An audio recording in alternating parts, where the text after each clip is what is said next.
살아계신 하나님 감사합니다. 오늘 하나님을 예배하기 위해 주의 존전에 모였사오니 우리 마음 중심을 받아 주옵소서. 하나님 전심으로 온 힘을 다해 하나님을 찬양하며 예배하는 주의 백성 삼아 주옵소서. 이 시간 맡겨드립니다. 예수님의 이름으로 기도드립니다. 아멘. 우리 함께 일어나셔서 찬양 드리도록 하시겠습니다.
능력으로 지금도 우리와 함께 하시고 역사하십니다.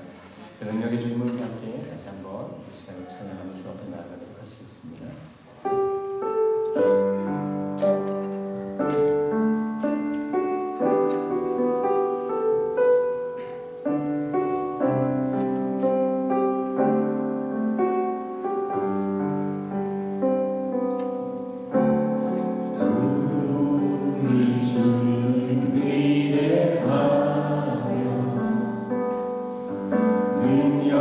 능력이 많으시도다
예배할 수 있도록 불러주셔서 감사합니다. 신령과 진정으로 우리의 마음을 다해서 우리의 정성을 다해서 하나님을 예배하게 하시고 우리의 마음과 생각을 붙들어 주셔서 하나님 다른 곳으로 흐르지 않도록 성령님 역사하여 주시옵소서. 우리 예배를 기뻐 받아 주신 거룩하신 예수님의 이름으로 기도드립니다. 함께 함께 일어나셔서 찬송가 96장 찬양하도록 하시겠습니다.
사도신경으로 신앙 고백하도록 하시겠습니다.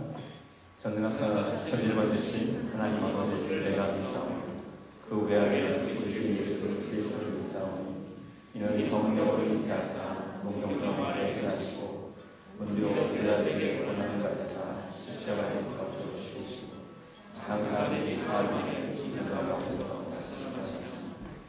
하늘에서 전능하신 하나님의 영광을 내리시다가 저희로서 찬송한 주님을 하나로 오시고 성령으로 믿사오며 거룩한 공예와 성도와 서로를 부르는 것과 죄를 사하여 주시는 것과 공개 하시는 것과 영원히 사는 믿사옵나이다. 네, 자리에 앉으셔서 교회에서 교회 소식 전에 우리 고백하는 시간 있죠? 넘어갈 뻔했는데 우리 함께 사명 선언문 함께 이 시간에 외치도록 하겠습니다. 시작! 새노래교회는 선교를 위해 존재한다. 한 번 더. 새노래교회는 선교를 위해 존재한다. 7대 핵심 가치입니다. 변화가 선교다. 전도가 선교다. 예배가 선교다. 찬양이 선교다. 헌신이 선교다. 교제가 선교다. 선교다. 아멘. 2024년 표어 함께 크게 외치도록 하겠습니다. 시작! 무슨 말씀을 하시는지 그대로. 한 번 더. 무슨 말씀을 하시는지 그대로. 우리 함께 이 시간에 같이 기도하는 시간 갖도록 하겠습니다. 정말 하나님께서 주신 그런 비전이 우리 교회를 통해서 온전히 이루어져 갈 수 있도록 우리 마음속에 성령으로 역사하여 주시고 성령의 도전을 주시고 성령으로 충만케 하여 주시기를 위해서 기도하시기 바랍니다. 우리 가운데 연약한 자들을 위해서 기도하시고 교회가 꿈꾸며 소망하며 바라는 모든 일들이 주님의 은혜 가운데서 이루어지기를 소망하며 기도합시다. 우리 함께 이 시간에 교회를 위해서 같이 기도하는 시간 갖도록 하겠습니다. 같이 기도하시겠습니다. 아버지 하나님, 이 시간에 하나님 앞에 나아갑니다. 하나님, 우리를 위해 하나님의 뜻을 이루어가기 원하시는 주님, 우리를 위해서 하나님의 선한 역사를 이루시기 원하시는 주님을 찬양하며 우리가 비록 부족하고 우리가 비록 때로 넘어지고 하나님의 연약한 모습을 때로 잊지만 그럼에도 우리를 안으시고 우리에게 힘을 주시고 우리를 힘을 주시는 못하고 우리가 다시금 그렇게 나아가지 못합니다. 하나님 우리를 위해서 주님 영광 받아주시옵소서. 우리 교회의 머리 되신 주님을 하나님 온전히 저희를 바라보게 하시고 머리 되신 주님의 음성을 듣게 하시고 하나님의 음성을 따라 우리가 하나님 인간 하나님 인간 가운데서 하나님 그리스도의 빛을 아버지 앞에 나타내게 하나님 주님을 될 수 있도록 역사하여 주시옵소서. 하나님 우리 연약한 자들에게 믿음을 더하여 주시옵소서. 하나님의 신령의 연약한 자들을 강건케 하여 주시옵소서. 육신의 연약한 자들을 붙들어 주시옵소서. 하나님 우리가 온전히 하나님 아버지 하나님을 제대로 예배하며 하나님의 관계의 사명을 감사하는 민족과 주님을 재워주시고 도와주시기 원합니다. 하나님 우리가 아버지를 예배당하고 부며 하나님을 기도하는 가운데 있사오니 하나님 아버지 하나님의 선하신 역사 가운데 귀한 일들을 이루어져갈 수 있는 주님을 함께하여 주시옵소서. 우리 마음을 신음을 주시옵소서. 우리 하나님의 사랑을 사랑하는 마음을 우리에게 허락하여 주시옵소서. 하나님의荣耀이 역사를 좀 하나님의 살아계시는 저희들 될 수 있는 주님의 역사를 주시옵소서. 성령 하나님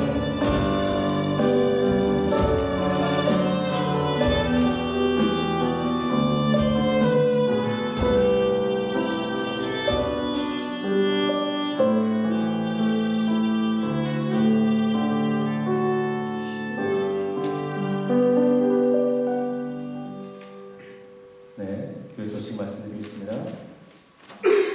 다음 주일은 어린이 주일로 지킵니다. 그래서 다음 주일에 유아세 가리미소 장애인 그리고 어린이 대회 장면준 있습니다. 그래서 아이들을 위해서 그 가정을 위해서 기도해 주시기 바랍니다. 지난주에 이를 카페로 참여해 주신 모든 분들께 감사드립니다. 지난주 순이익이 얼마죠? 얼마 정도 나왔죠? 4천 정말 많이 나왔습니다. 정말 감사드립니다. 이를 통해서 정말 하나님께서 영광 받으시기를 소망합니다. 식사 후에 바울 운물가 마리아 선교회 원래 있습니다. 그리고 원래 후에 찬양 연습도 있어요. 그래서 찬양 연습 시간을 언제 할까? 끝나자마자 할까? 식사 끝나자마자 할까? 고민을 했었는데 또 여기서 예배도 드리고 그래서 어쩔 수 없이 모든 수상 끝난 후에 연습할 수밖에 없을 것 같아요. 그래서 원래 후에 찬양 연습이 있습니다. 우리 청년들 참석하기도 했는데 파이팅입니다. 참석하셔서 정말 하나님께 온전히 영광 돌려드리기 바랍니다. 오늘도 건축 펀드레이징 섬기시는 분들 계십니다. 정말 감사합니다. 레몬청, 귤청, 레몬 꿀청, 블루베리잼 감사합니다. 저는 레몬청이 좋습니다. 이따가 저도 하겠습니다.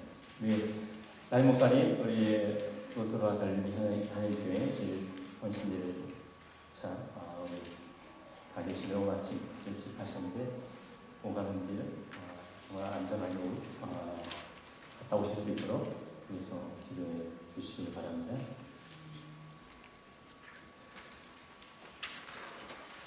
네, 시간에는 우리 물된 동산, 물된 동산 특별 찬양이 있습니다. 특별 찬양 후에 우리 정채욱 집사님 대표기도 해주시겠습니다.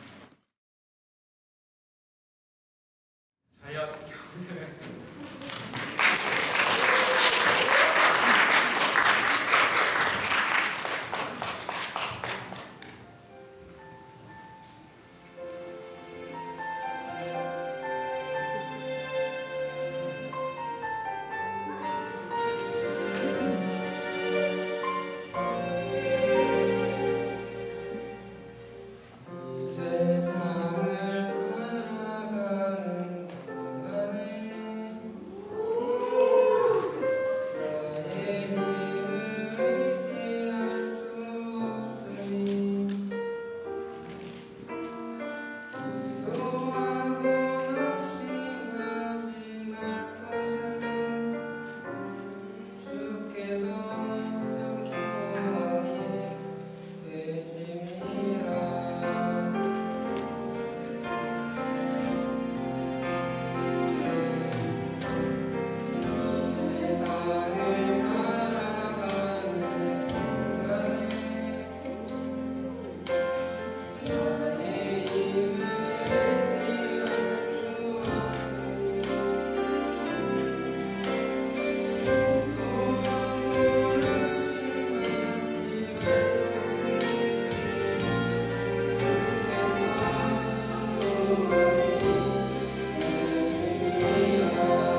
태초 전부터 살아계시고 오늘도 계신 우리의 하나님 감사드립니다.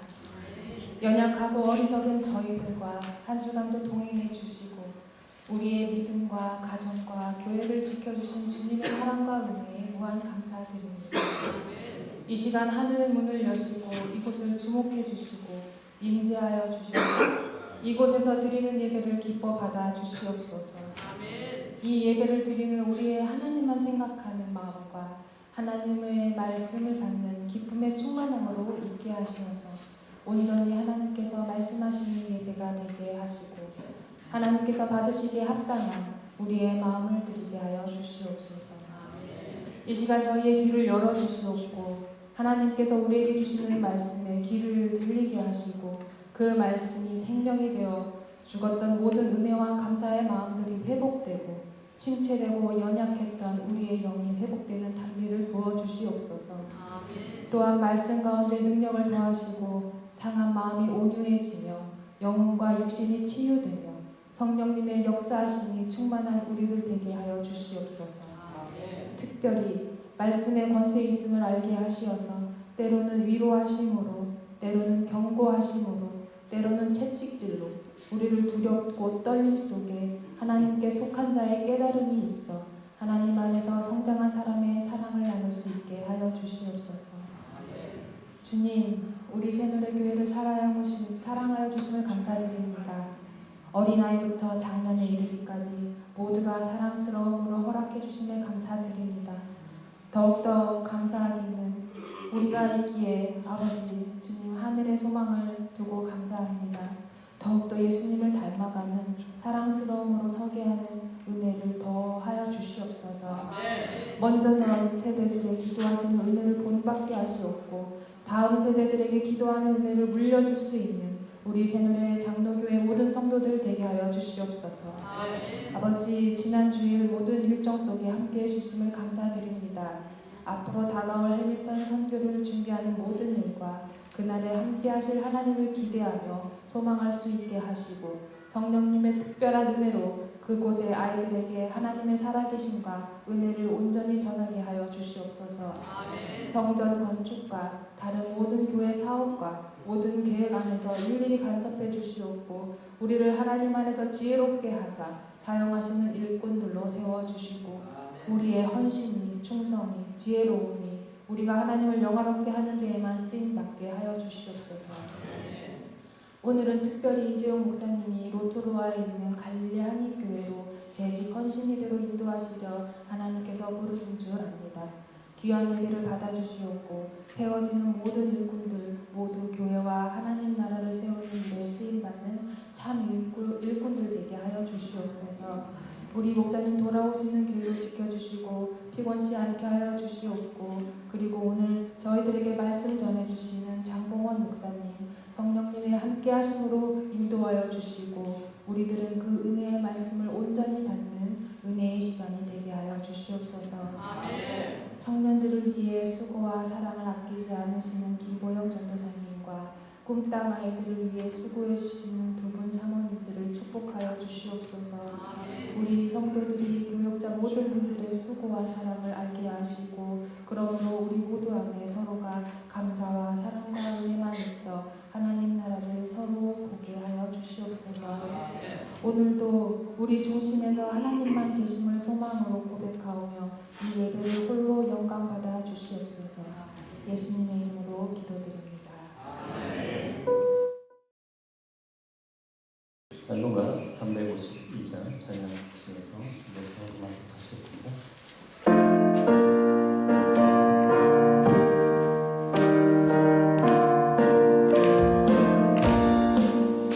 십자가 울며 주님의 이름으로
참 좋으신 하나님,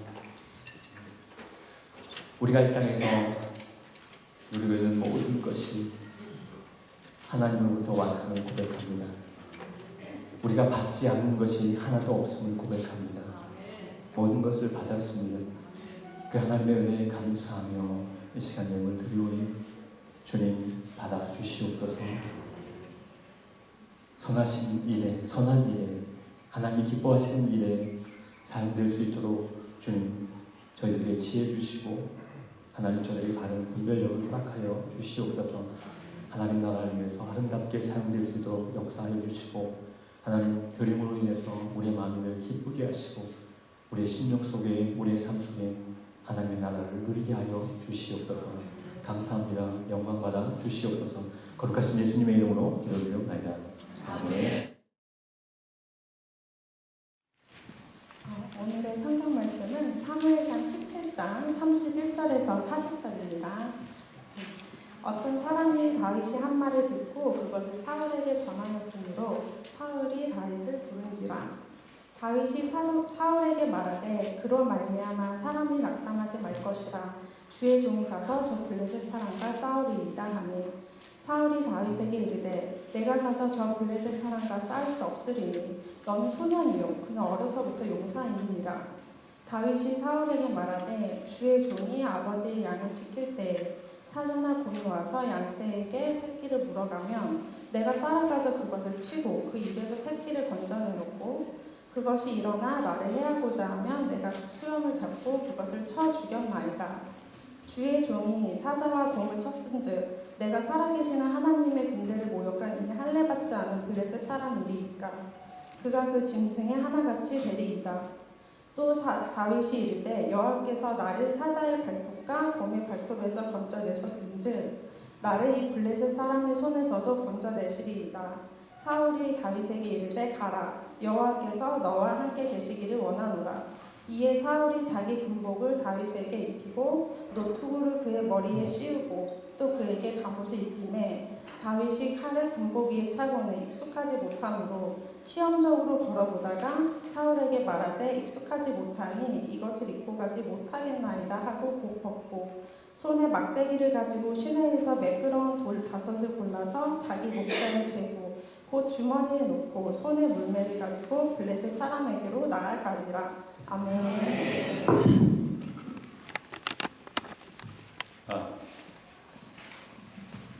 방금 율경 집사님이 낭독하신 거 아니죠? 순간 다 느끼신 거 같은데 저는 딱 그 순간 어떻게 그 억양과 톤과 다 똑같아요. 그냥 완전 똑같은데요? 놀랐습니다.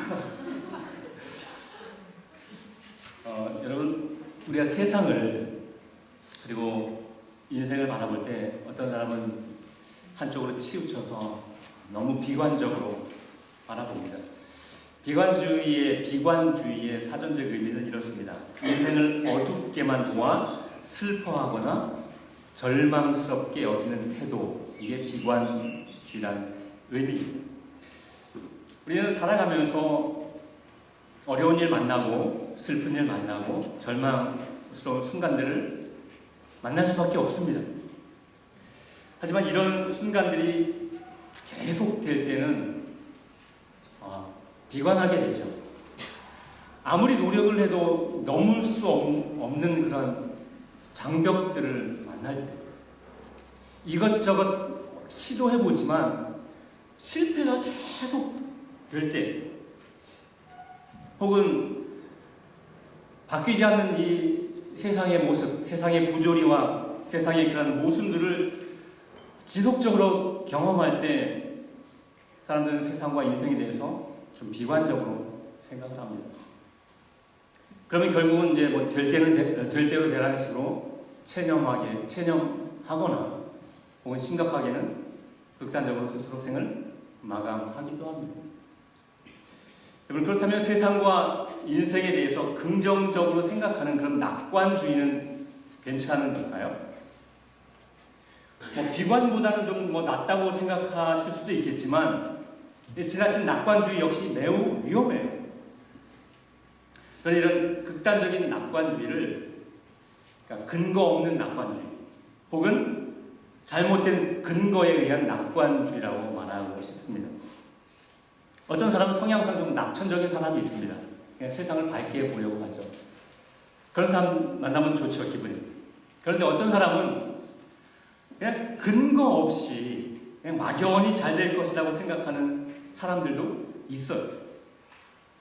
분명 현실에 문제가 있고, 그리고 내 안에도 문제가 있고, 내 안에 약점들이 있고, 그것이 훤히 보임에도 불구하고 그 문제를 너무 가볍게 여기고 그냥 막연히 잘 될 것이라고 생각하는 사람도 있어요. 그냥 괜찮아질 거라고 생각합니다. 그러니까 비관주의가 어떤 외부의 문제나 내 안에 그런 죄성과 약함, 내 안의 문제들에 대해서 너무 골몰했을 때 나타나는 현상이라면, 부정적인 태도라면, 지나친 낙관주의는 외적인 문제나 내 안의 그 약함에 대해서 너무 가볍게 여기는 태도입니다. 그런데 그리고 근거 없이 세상이 좋아질 것이다, 인생이 좋아질 것이다 라고 생각하는 것도 문제지만, 여러분 더 심각한 문제는 뭐냐면 잘못된 근거를 바탕으로 세상을 낙관적으로 바라보는 거예요. 이건 정말 어쩌면 비관주의보다 더 심각한 문제를 가져옵니다. 여러분, 한때 사람들은 미래에 대해서 장밋빛 그런 환상에 젖어 있었던 때가 있습니다. 르네상스 시대를 지나고 18세기 계몽주의 시대에 이르면서 사람들은 인류의 미래가 매우 밝아질 것이라고 그렇게 생각했어요. 인간의 이성을 통해서 사회의 그 사람들의 그 무지와 구습들을 깨트리면 행복한 미래가 찾아올 것이라고 그렇게 생각했어요. 인간 이성의 힘으로 인류의 무한한 진보를 믿었던 거죠. 그러니까 인간의 그 이성의 근거에서 미래를, 인생을 낙관적으로 본 것이죠. 그런데 사람들의 그런 기대와 희망은 20세기 초에 일어난 두 번의 세계 대전으로 완전히 산산조각 났습니다. 인간이 얼마나 비참한가를 보게 되었고, 인간이 얼마나 잔혹한가를 사람들은 보게 됐어요. 한때 꿈꿨던 그 꿈들이 한순간에 허물어져 내렸습니다. 그리고 21세기를 사는 사람들은 또 다른 근거로 세상을 낙관적으로 보기 시작해요. 그 근거가 뭘까요? 어떤 거를 근거로? 첨단 과학기술. 여러분, 4, 5년 전에 사람들에게 많은 영향력을 주었던 책이 있습니다. 유발 하라리의 사피엔스라는 책입니다. 들어보셨을 것 같습니다. 그러니까 인간의 위대함을 말하는 책인데요. 그가 다음에 쓴 책이 뭐냐면 제목이 호모 데우스예요. 데우스는 라틴어로 신, 하나님이라는 뜻이거든요. 호모 데우스, 인간신 혹은 신인간이라고 번역할 수 있겠습니다. 그런 호모 데우스 시대가 21세기 말에 시작될 것으로 전망하고, 인공지능 그리고 유전공학, 나노기술 등 과학기술이 급속히 발전함에 따라 인류가 기존의 한계를 뛰어넘을 수 있다고 주장해요. 과학기술의 발전으로 인류는 질병과 빈곤과 기아 문제들을 해결하고 더 나은 삶을 살 수 있을 것이라고 그는 말합니다. 쉽게 말하면 과학기술로 이 땅에 천국을 만들 수 있다고 말합니다. 과학기술에 의한 낙관론입니다. 그러나 현실을 보십시오. 과학기술로 인한 범죄는 더 교묘하게 늘어나기 시작합니다. 사람들의 정신은 더 피폐해집니다. 정신적인 질환들은 옛날보다 더 극성을 부리고 있습니다. 세상이 편리해졌고 불편이 줄어든 것은 사실이지만 인간의 탐욕은 전혀 줄어들지 않았습니다. 인간의 탐욕, 욕망이 사라지지 않는 한 유토피아를 이룰 수는 없습니다. 이 잘못된 근거를 바탕으로 한 이 낙관주의는 어쩌면 비관주의보다 더 심각한 문제를 가져옵니다. 그러면 우리는 어떻게 해야 합니까? 세상과 인생에 대해서 비관적이 돼서도 안 되고 무조건 낙관적이 돼서도 안 된다면, 우리 믿는 자는 그렇다면 어떻게 해야 합니까? 네, 우리 믿는 자는요, 소망을 품을 때 그 소망에 분명한 근거를 가지고 있어요. 소망을 품을 때 분명한 근거를 가지고 소망을 품어야 합니다. 소년 다윗, 그런 거대한 문제에 골리앗을 향해 도전하며 나아갔던 것은 승리를 확신할 분명한 근거가 그에게 있었던 거예요. 근거가 있었기에 승리를 낙관하며 그는 골리앗을 향해 나아갔던 것입니다. 우리가 읽은 본문은 너무도 잘 알고 있는 본문입니다. 사울 왕과 이스라엘 백성들은 지금 절망적인 상태에 빠져 있습니다. 왜죠? 골리앗 장수, 가드 사람, 골리앗 장수가 블레셋 장수, 가드 사람 골리앗의 등장으로 지금 두려워 떨고 있습니다. 싸울 엄두를 내지 못하고 있습니다. 다윗이 나와서 싸우겠다고 하자 사울이 말합니다. 33절에 사울이 다윗에게 이르되 내가 가서 저 블레셋 사람과 싸울 수 없으리니 너는 소년이요 그는 어려서부터 용사임이니라. 사울은 단정적으로 말하지. 넌 싸울 수 없다. 그와의 싸움은 불가능하다. 사울은 지금 상황을 매우 비관적으로 바라보고 있고 절망에 빠져 있습니다. 그러나 다윗은 그 상황을 비관적으로 보지 않습니다. 절망적으로 보지 않습니다. 그는 승리할 것이라는 확신을 갖고 있었습니다. 승리할 것을 확신했는데 40절만 보면 좀 무모해 보여요. 40절 한번 볼까요? 여러분 40절 읽을 때 이 다윗이 어떤 사람인지 일단 모든 생각을 접어두고 한번 읽어보세요. 다윗이 믿음을 갖고 있는지 하나님을 믿는 사람인지 어떤 사람인지 전혀 모른다는 상태에서 한번 읽어봅시다. 손에 막대기를 가지고 시내에서 매끄러운 돌 5을 골라서 자기 목자에 지고 곧 주머니에 넣고 손에 물매를 가지고 블레셋 사람에게로 나아가니라. 자 여러분, 막대기와 돌멩이를 가지고 완전 무장한 거인 골리앗을 향해 나아가는 이 소년의 모습을 한번 머릿속으로 그려보세요.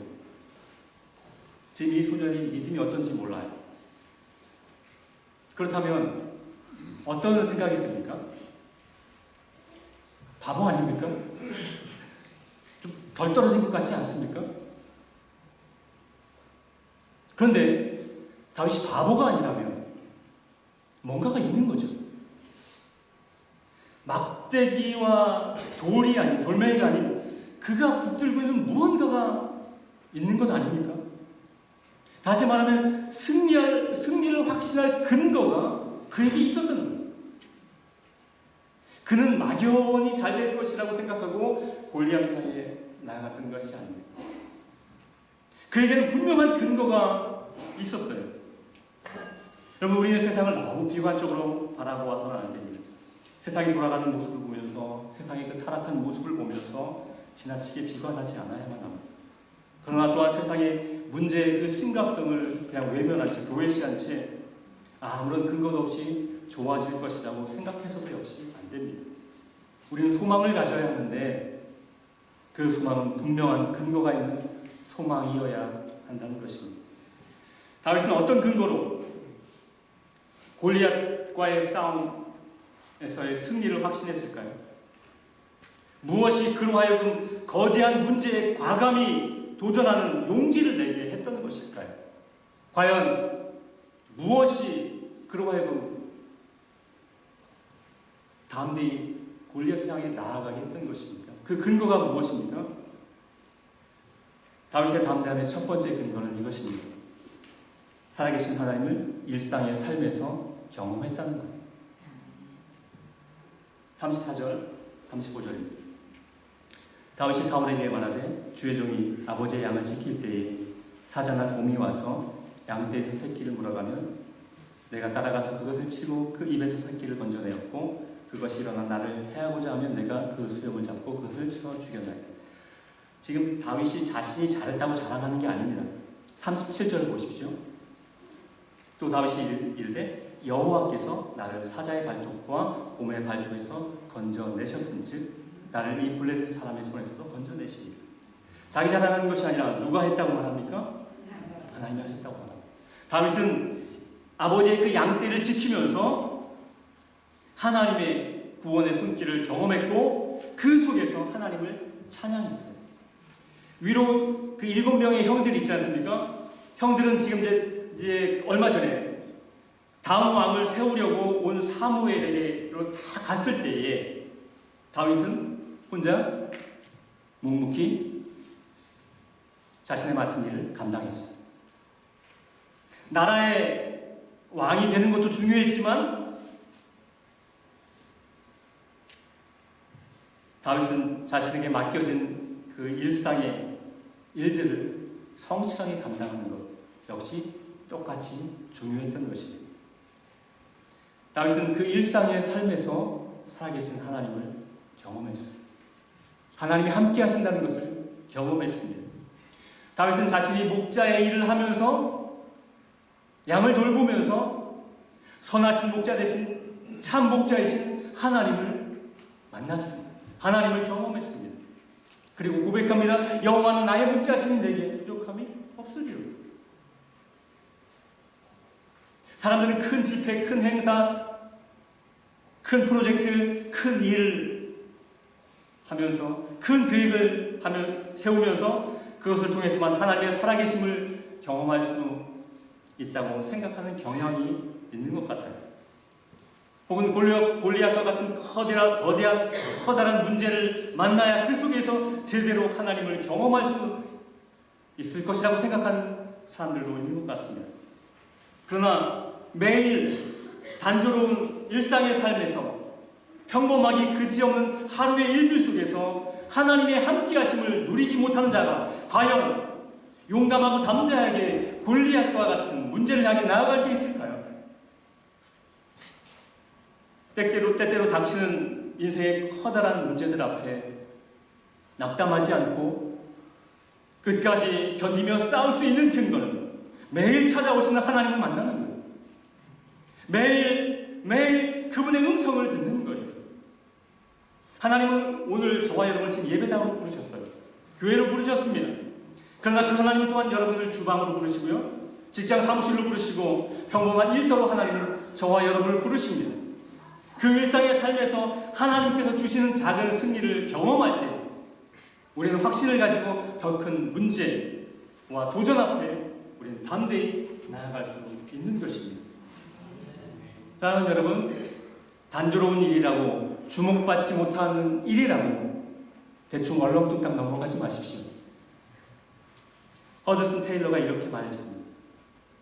작은 일은 작은 일이다. 하지만 작은 일에 신실한 것은 큰 일이다. 테레사도 말했습니다. 나는 큰 일을 하지 않는다. 나는 작은 일을 큰 사랑으로 한다. 여러분, 작은 일 속에서 크신 하나님을 경험하시기 바랍니다. 아멘. 평범한 일들 속에서 비범하고 놀라운 하나님을 경험하시기 바랍니다. 아멘. 반복되는 단조로운 일 속에서 전혀 예상하지 못한 하나님을 만나시기 바랍니다. 아멘. 우리의 삶 속에서 매일매일의 삶 속에서 살아계신 하나님을 경험하며 그분의 일하심을 우리가 누릴 때 우리가 닥치는 많은 문제 앞에 이 세상의 도전 앞에 우리는 당당히 나아갈 수 있는 것입니다. 다윗의 용기의 두 번째 근거는 이스라엘이 살아계신 하나님의 군대임을 확신했기 때문입니다. 36절 주의 종이 사자와弓도 쳤은즉 살아계신 하나님의 군대를 모욕한 이 할례 받지 않은 블레셋 사람이니 그가 그 짐승의 하나와 같이 됩니다. 이스라엘 백성은 사울 왕의 개인 군대가 아닙니다. 사울의 이름이 쓰여진 그 깃발 아래 모인 군대가 아닙니다. 사울을 위해 싸우는 군대가 아닙니다.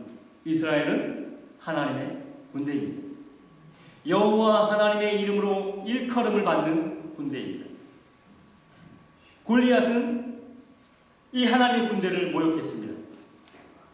이 하나님의 군대를 모독했다는 것은 결국 누구를 모독한 것입니까? 하나님을 모욕한 것이고 여호와 하나님의 이름을 모독한 것입니다. 골리앗은 누구를 대적하는 것입니까? 하나님을 대적하는 것입니다. 골리앗은 누구에게 지금 싸움을 걸고 있는 것입니까? 하나님께 싸움을 걸고 있는 것입니다. 다윗은 그것을 알았던 거죠. 이 싸움은 다윗 자신과 골리앗과의 싸움이 아니라 하나님과 골리앗과의 싸움이다. 그렇다면 결과는 너무나 뻔하다. 하나님과 싸워 이길 용사와 군대는 없어요. 다윗은 이 확신 속에 골리앗을 향해 나아가죠. 그 유명한 말을 하며 나아가잖아요. 너는 칼과 단창으로 내게 나아오거니와 나는 만군의 여호와이며 내가 지금 모독하는 이스라엘 군대 하나님의 이름으로 나아간다라고 말합니다. 이스라엘 군대는 하나님의 이름으로 일컬음을 받는 군대였습니다. 역대하 7장 14절을 보면 하나님은 이스라엘 향해 내 이름으로 일컫는 내 백성이라고 말씀하십니다. 하나님은 당신의 이름을 이스라엘 백성에게 주셨습니다. 이스라엘에게는 하나님의 이름이 붙어 있습니다. 하나님의 이름과 그들을 분리시킬 수 없습니다. 분리될 수 없습니다.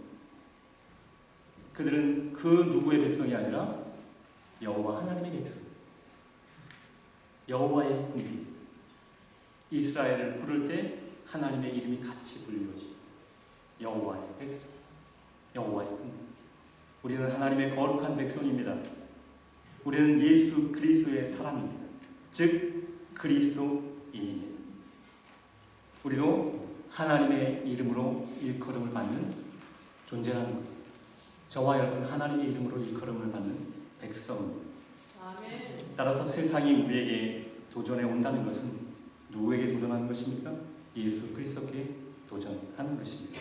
여러분 잘 아시는 대로 한때 예수를 믿는 자를 핍박했던 바울, 예수님이 나타나셨죠. 뭐라고 말씀하십니까? 어찌하여 누구를 핍박하느냐?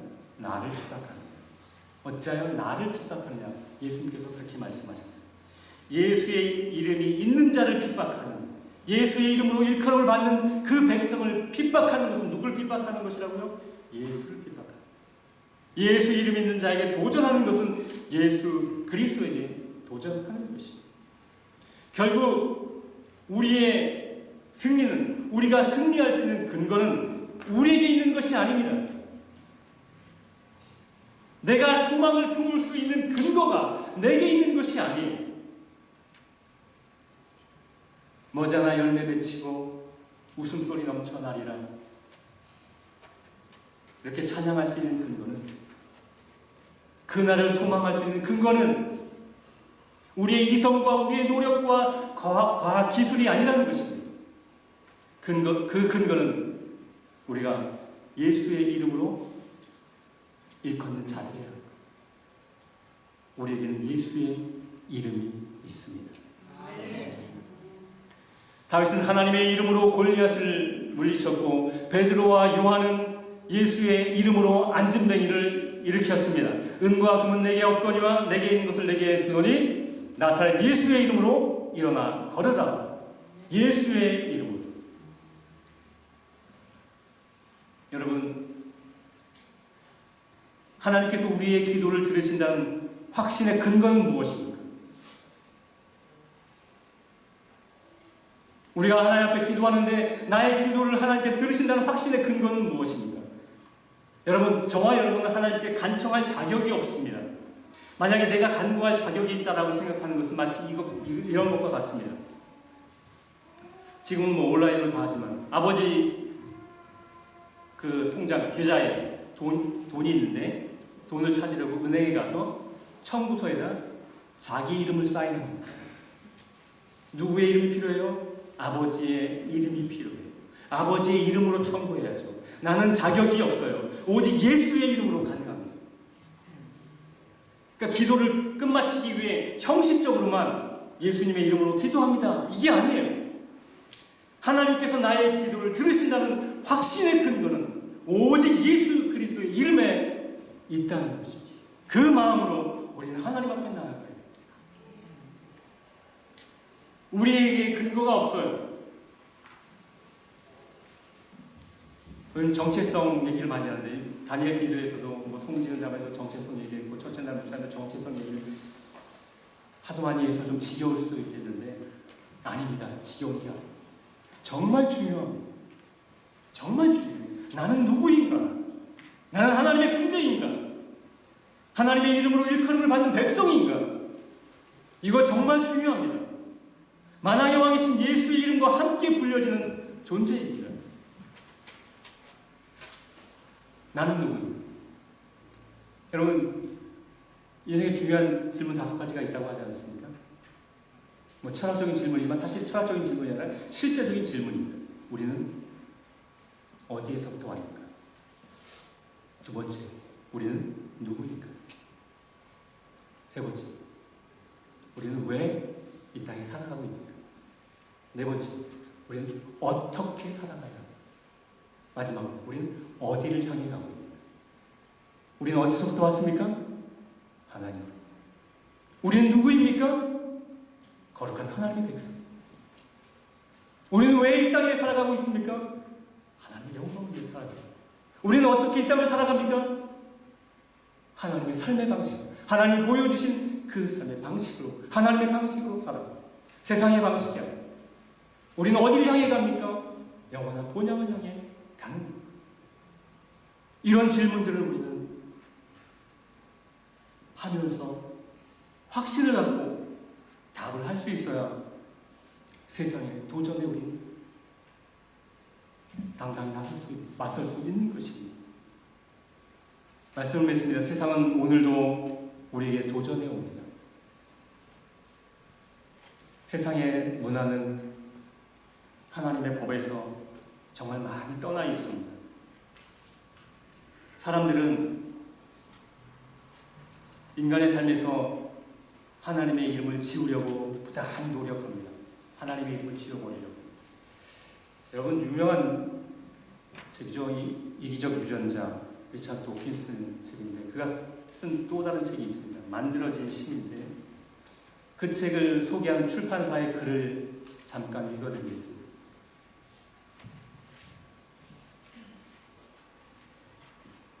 대표적인 무신론자인데, 만들어진 신에 대한, 그 책에 대한 소개글입니다.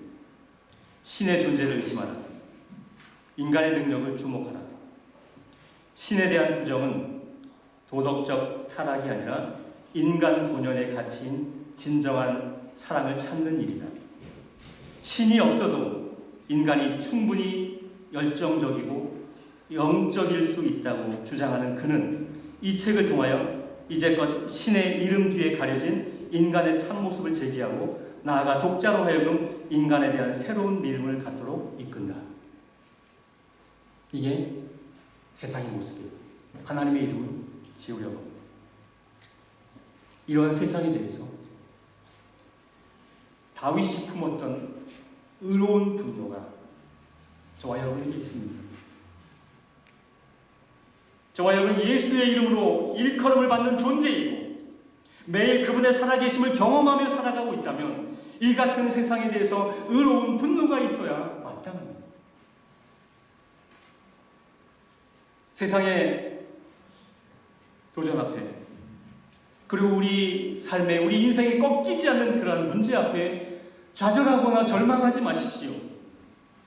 그리고 또한 헛된 소망으로 낙관하지도 마십시오. 우리는 한 가지만 생각하면 됩니다. 온갖 어려움이 밀려올 때 우리가 생각해야 할 한 가지, 그것은 하나님과 나와의 관계입니다. 여호와는 나의 하나님이시고 나는 그분의 백성입니다. 나는 그분의 이름으로 일컬음을 받는 존재입니다. 예수의 이름이 우리에게 주어졌습니다. 그 이름으로 승리하시는 저와 여러분 되기를 바랍니다. 아멘. 우리 함께 이 시간에 같이 기도하겠습니다.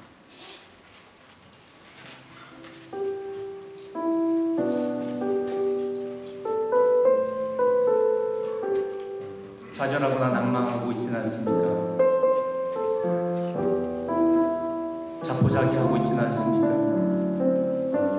절망 속에 빠져 있지는 않습니까? 혹은 반대로 아무 근거 없이 근거 없는 소망, 근거 없는 낙관, 그 낙관을 하고 있지는 않습니까? 우리는 문제의 심각성을 볼 줄 알아야 되고, 그러나 그 문제 넘어 역사신 하나님의 손길을 볼 수 있어야만 합니다. 다윗이 골리앗을 향해 나아갈 수 있었던 그 근거, 승리를 확신할 수 있었던 그 근거, 살아계신 하나님,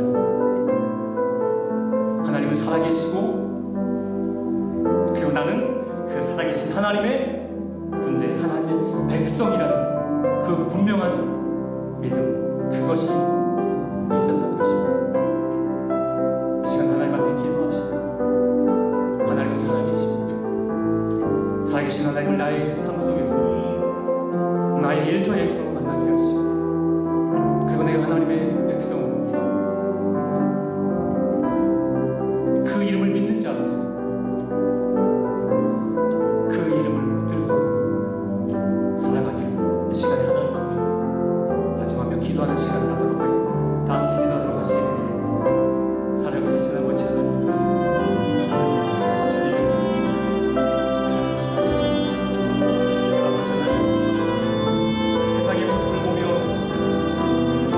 아버지 하나님, 내게 다가오는 그런 많은 어려운 일들을 생각하며 절망하고 혹은 헛된 소망으로 마음이 들떠있지는 하나님, 이 시간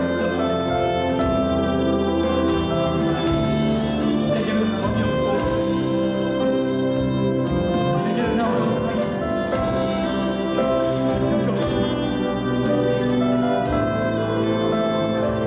내가 살아계신 하나님을 믿고 그 하나님이 나의 삶 속에 역사하시는 믿고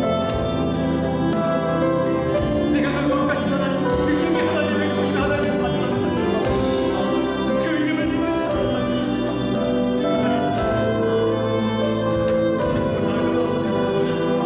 하나님 그런 믿음을 가지고 하나님을 살아가기를 원합니다. 하나님, 이 시간에 역사해 주시옵소서. 아버지 하나님의 소망들을 아버지 하나님의 그렇게 하시고 아버지 하나님의 주님을 하시고 진정한 소망 되신 이 우리의 소망이십니다. 하나님, 살아계신 하나님, 역사하신 하나님, 하나님이여, 하나님이시여, 하나님이시여, 구원을 주신 하나님이시여, 영원히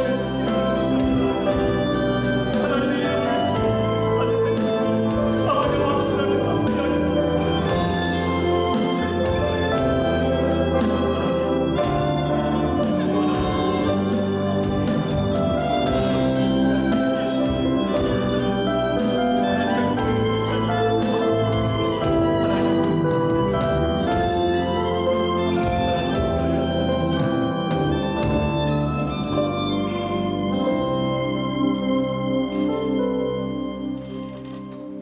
살아계신 하나님, 우리가 이 땅을 살아가며 많은 문제들 속에 절망하며 낙담하고 있지는 않습니다. 혹은 헛된 소망을 품고 있지는 않습니다. 하나님, 참 소망 되신 예수 그리스도를 바라봅니다.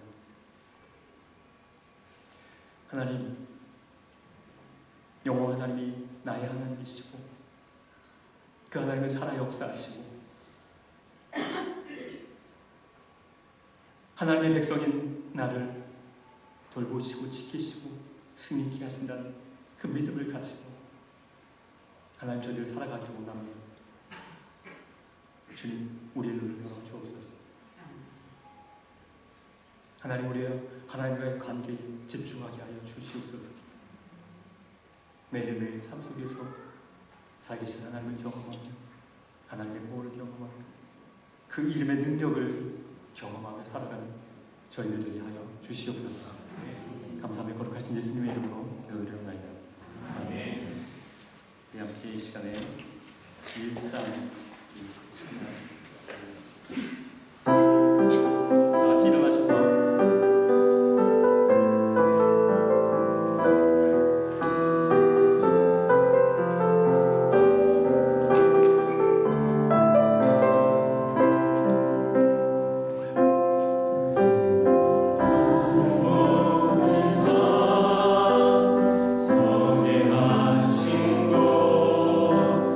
가장 귀한 것이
지금 우리 주 예수 그리스도의 은혜와 하나님 아버지의 무한하신 사랑과 성령님의 감동하심이 매일의 삶 속에서 살아계신 하나님을 경험하며 살아가기를 소망하는 주의 백성들 위해 지금부터 영원토록 함께하시기를 축원하옵나이다.